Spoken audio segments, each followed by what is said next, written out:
Hey all, welcome back to the channel. This is going to be a short vid, and it's kind of a twofer. The first part's going to be answering Zippy's question on my build process, and the second part is going to be a stash ad. So to answer Zippy's question, I basically let the build dictate what I'm going to do.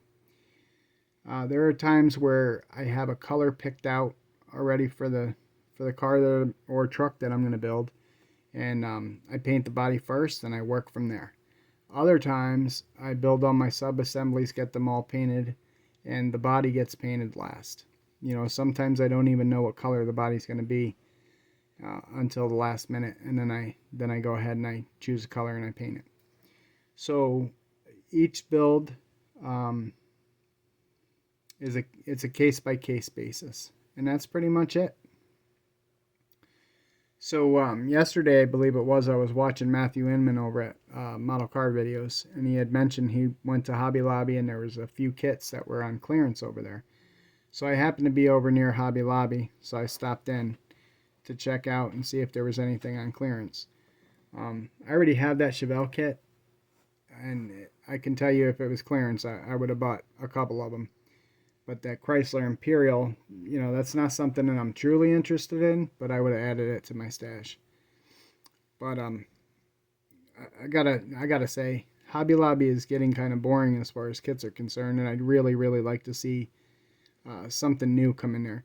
There are still a couple that they have that I would like to get, but for the most part, the majority of them are kits I already have, or things that I'm not really interested in at all.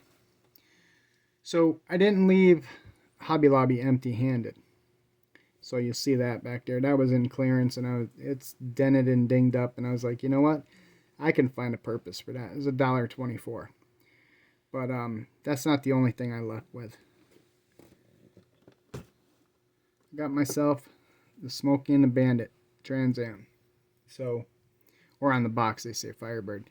And I remember reading or hearing something. I think Mike Hinch just mentioned that Revell lost the Pontiac Trans Am license, so they started naming everything Firebird. We all know this is a Trans Am. But anyway, have you guys ever built this kit? Any problems with it?